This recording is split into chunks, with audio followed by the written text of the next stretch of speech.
दोस्तों यूएस ने एक चीज़ क्लियर कर दी है, कुछ सिग्नल्स ऐसे दे के कि फ्यूचर वॉर अगर इंडिया वर्सेस पाकिस्तान की होती है तो वो इंडिया को डायरेक्ट सपोर्ट नहीं करने वाला है, चाहे वो मिलिट्री का हो या ऐसा वैसा कोई भी सपोर्ट हो, वो नहीं देने वाला है। वो कहता है कि मैं न्यूट्रल रहना चाहता हूँ, जिसकी वजह से मैं तो ये चाहूँगा कि इंडिया वर्सेस पाकिस्तान में कभी भी वॉर हो ही ना, टेंशन बढ़े ही ना, और अगर होती भी है तो मैं दोनों को ही काम रहने की सलाह दूंगा और रुकने की सलाह दूंगा कि ऐसी चीज़ें ना करो। दरअसल अगर यूएस का बैकग्राउंड देखा भी जाए तो उन्होंने कभी भी इंडिया को डायरेक्टली सपोर्ट किया भी नहीं है। अगर 1965 की इंडिया वर्सेस पाकिस्तान की वॉर देखे तो उन्होंने इंडिया को सपोर्ट नहीं किया, लेकिन हाँ पाकिस्तान को भी उन्होंने ओपनली सपोर्ट नहीं किया था। दोनों ही कंट्री पे उन्होंने आर्म्स एम्बार्गो लगा दिया था, बेचना ही नहीं चाहता किसी को भी। 1971 की वॉर में जो कि आधे पाकिस्तान को बांग्लादेश भी बनवा देती है, उसके अंदर यूएस ने अपना जंगी बेड़ा भेजा था, वो भी इंडिया के ही खिलाफ था उस वक्त में। इसके बाद में जो कारगिल वॉर हुई थी,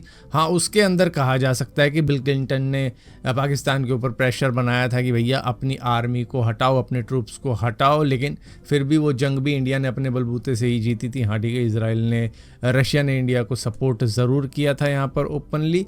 तो एक चीज़ है यहाँ पर कि अमेरिका का झुकाव ज़्यादातर पाकिस्तान की तरफ ही रहता है। किसी भी वॉर में अगर आप देखो तो वो डायरेक्टली किसी को भी सपोर्ट नहीं करता, लेकिन पीछे से थोड़ा सा सपोर्ट उनका पाकिस्तान की तरफ बना रहता है। इस बार भी अगर आप देखो जिस तरीके से डोनाल्ड ट्रंप चल रहे हैं, उससे तो यही चीज़ लगती है कि जो मई 2025 के वक्त में जो वॉर हुई थी उसके अंदर भी उन्होंने इनडायरेक्टली सपोर्ट पाकिस्तान की तरफ ही रखा था। दोस्तों नेटफ्लिक्स ने कर दिए हैं अपने प्राइस हाइक। दरअसल सभी प्लान्स के अंदर उन्होंने यूएस के अंदर प्राइस हाइक किए हैं। दरअसल मार्च 2026 में उन्होंने सारे ही जो प्राइस हाइक हैं वो अप्लाई कर दिए। उन्होंने कहा है कि ऐड वाला जो हमारा प्लान जो करीबन $8 का होता था, उसमें हमने $1 बढ़ा दिया है, वो करीबन $9 का हो गया है। स्टैंडर्ड प्लान जो इनका $18 का होता था, उसमें भी $1 का इजाफा करके इन्होंने $19 बढ़ा दिए हैं। इसके बाद में प्रीमियम प्लान जो इनका $25 का होता था, उसको इन्होंने $27 का कर दिया है। तो मतलब कि हर एक प्लान में इन्होंने 90 से लेकर ₹150 तक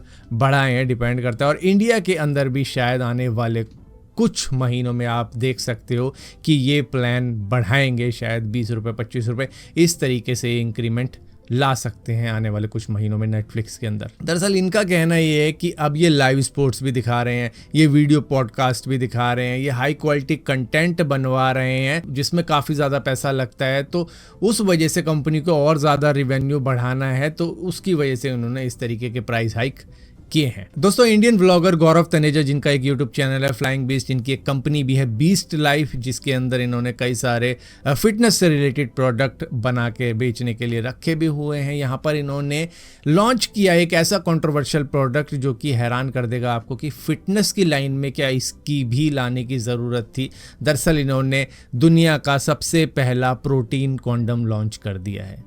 अब इसका यूज़ केस कहाँ है, कैसे है, किसी को समझ नहीं आ रहा है, जिसकी वजह से कई सारे लोग इसका मजाक भी उड़ा रहे हैं, इसको ट्रोल भी कर रहे हैं कि ये कॉन्सेंट्रेट है, आइसोलेट है, हाइड्रोलाइज है, ये कौन सा है, रॉ प्रोटीन है क्या इसके अंदर, मतलब इसको यूज़ कैसे करना है, इसको प्री वर्कआउट में यूज़ करना है, इसको पोस्ट वर्कआउट में यूज़ करना है, हर जगह प्रोटीन डालने की ज़रूरत क्या है। तो मतलब कई सारे लोग काफ़ी ज़्यादा मतलब कंफ्यूज भी हैं और इनको ट्रोल भी कर रहे हैं कि इस प्रोडक्ट की ज़रूरत क्या थी। प्रोटीन तो ऐसे ही मिल जाता है, वो जो डब्बा आता है प्रोटीन का, उसमें से प्रोटीन लिया जा सकता है, तो इसको बनाने की क्या ज़रूरत थी। शायद ये एक मार्केटिंग गिमिक या हाइप लाने की कोशिश करने के लिए एक ऐसा प्रोडक्ट लॉन्च किया गया जिसकी शायद मार्केट को ज़रूरत भी नहीं थी। दोस्तों जयपुर के अंदर से एक रोड रेज की वीडियो काफ़ी ज़्यादा वायरल हुई जो कि 28 मार्च की है, जहां पर एक बहुत ही छोटा सा एक्सीडेंट हुआ था, मतलब माइनर कल्यूजन हुआ था, जिसके अंदर एक बुलेट थी, एक स्कूटी थी, स्कूटी लड़की चला रही थी और उसके बाद में इस लड़की को इतना ज़्यादा गुस्सा आया कि इसने बाइक तोड़नी स्टार्ट कर दी और उस लड़के ने पुलिस वाले को भी कहा कि इनको रोको, लेकिन पुलिस वाले ने भी उसको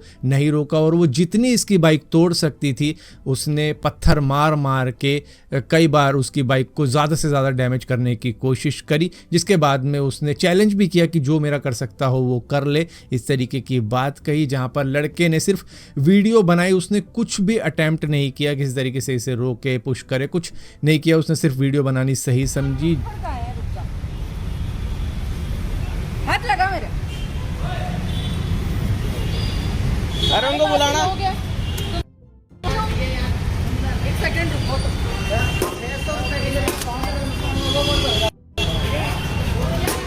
बोल रहा क्या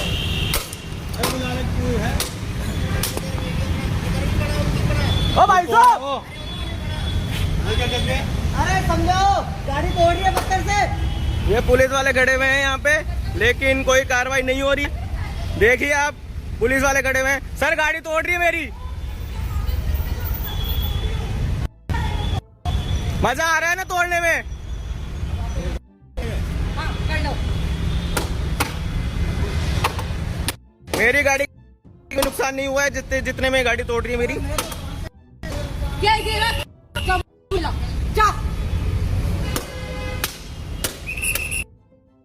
सर समझाओ इनको, मेरी गाड़ी तोड़ रही है। मैं कराओ, केस करूंगा मैं, पैसा लूंगा पूरा गाड़ी तोड़ने का।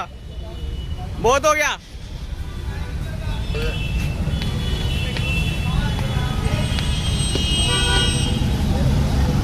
कुछ भी नहीं कर सकते। पुलिस वाले भी कुछ भी नहीं कर सकते तुम्हारा। इतनी बड़ी हो, इतनी बड़ी हो, कोई फर्क नहीं पड़ता। इतनी बड़ी हो। पुलिस वालों को खुले आने दे रही, बुला लो, मेरा कोई फर्क नहीं पड़ता, कुछ नहीं कर सकते मेरा। भाई तुम कहाँ पर है तू?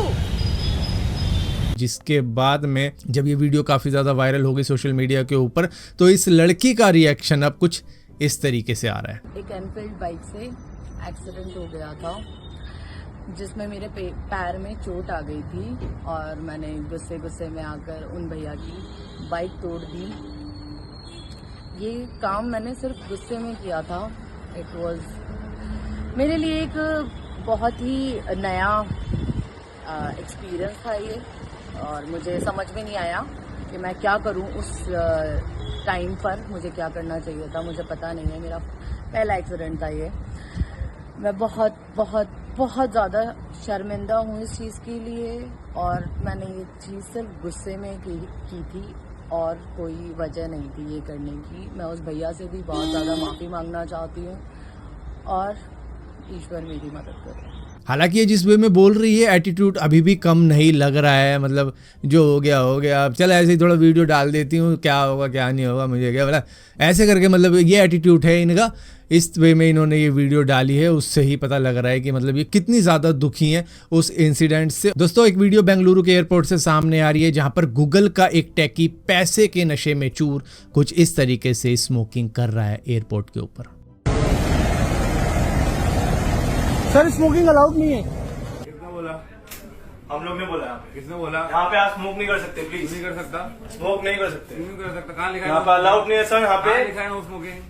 1 सेकेंड। आजा बाहर, आजा बाहर, आजा।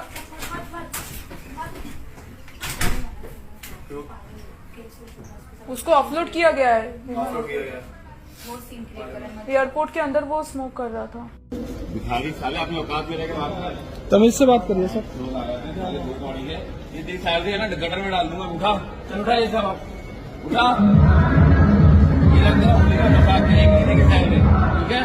औकात में रहकर बात कर। ये गूगल के टेकी हैं, अच्छी खासी इनकी सैलरी है, जिसकी वजह से ये जगह जगह पर धुआं उड़ाते हुए दिख रहे थे। जहां पर कई सारे लोगों ने कहा है कि एयरपोर्ट जैसी जगहों के ऊपर इस तरीके का बिहेवियर काफ़ी ज़्यादा डेंजरस हो सकता है। ये फ़्लाइट के अंदर भी किसी तरीके का, मतलब किसी चीज़ के ऊपर ये एटीट्यूड दिखाता, झगड़ा करने की कोशिश करता, वो काफ़ी ज़्यादा रिस्की है दूसरे पैसेंजर के लिए। तो ये एक तरीके का सिक्योरिटी ब्रीच है, और कई सारे लोगों ने इसको लाइफ टाइम बैन करने की भी डिमांड करी है कि इनको एयरपोर्ट से पूरी तरीके से बैन किया जाना चाहिए, क्योंकि एयरपोर्ट एक हाई सिक्योरिटी जोन होता है। वहां पर इस तरीके का बिहेवियर करना, वहां पर इस तरीके की स्मोकिंग फायर रिस्क भी क्रिएट कर सकती है, और ऐसा एग्रेशन सेफ्टी थ्रेट भी है पैसेंजर के लिए। दोस्तों, दुनिया की सबसे बड़ी लीग पाकिस्तान सुपर लीग, उसकी तो कंट्रोवर्सी ही खत्म नहीं होके दे रही है। कभी वहां पर एक आ जाता है कि भैया यहाँ क्राउड नहीं आएगी, ऐसे ही खेल लो।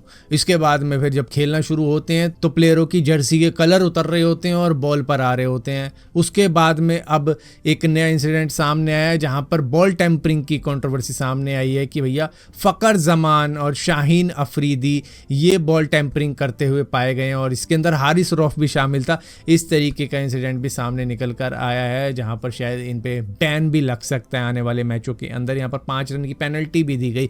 इसी के साथ साथ कंट्रोवर्सी ये भी आई कि भैया सकलेन मुश्ताक अपने को होस्ट के साथ में मतलब इस तरीके का मिसबिहेव भी करते हुए दिखाई दिए। Spin, you know, you were a genius being able to turn the ball both ways. Behind us here, Adam Zampa. What would you be telling Adam Zampa now on this surface? I think before I tell something to Zampa, let me tell you one thing. How many times you are in my pocket? You In tell test me. matches and ODI in first class cricket, Dominic? You remember that? I got great memories, let me tell you. Mushy, you got me out once. I think many times. But I couldn't bat. Don't worry about getting me. I get that top order out. वो simply पूछ रहा है कि Adam Zampa को आप क्या राय दोगे इस पिच के ऊपर। वो कहता है कि मैंने आपके विकेट लिए हैं, मैंने कई बार आपको अपनी पॉकेट में डाला, इस तरीके की बातें कर रहा है, जबकि वो बैट्समैन है ही नहीं। वो बोल रहा है कि भाई मैं बैट्समैन था भी नहीं, मेन मैं तो बॉलर था, एज ए बॉलर खेलता था। तो आप क्या बात कर रहे हो दोस्तों। पंजाब के सीएम भगवंत मान ने एक ऐसी बात बोल दी है जो कि आप सुनकर हैरान रह जाओगे, भाई बंदा बोल क्या रहा है। दरअसल इन्होंने कहा है कि 1,44,000 करोड़ रुपए राजस्थान को पंजाब को देने चाहिए 1960 से लेकर अब तक पंजाब की नदियों का यूज़ करने की वजह से। अब इस तरीके की बात बोलोगे तो फिर कुछ ना कुछ तो जवाब लोग देंगे ही। अब लोग पूछ रहे हैं कि ये नदियाँ तो हिमाचल से बहकर आती हैं, हिमाचल ने अगर कह दिया कि भैया हमें भी दो, हमारा भी हिस्सा चाहिए, हमें भी चाहिए, तो इस तरीके से तो भैया इंटर स्टेट रिलेशन ख़राब हो सकते हैं, जिस तरीके की बातें आप बोल रहे हो। क्योंकि इन द एंड ये नदियाँ हिमालय पे जो बर्फ़ होती है वो पिघल के बनती हैं, और फिर तो भैया पूरी हिमालयन बेल्ट को भी कुछ ना कुछ मिलना चाहिए। यहाँ पर जम्मू कश्मीर भी कह सकता है कि भैया हमें भी इतना हिस्सा चाहिए क्योंकि हमारी नदियाँ भी वहाँ जाती है बह के। इसके बाद में हिमाचल कह सकता है, इसके बाद में उत्तराखंड कह सकता है, मतलब हर स्टेट कह सकता है, क्योंकि हिमालय से जो जो स्टेट टच में है उन्हीं के थ्रू ये नदियाँ कहीं ना कहीं बहती हुई जा रही हैं।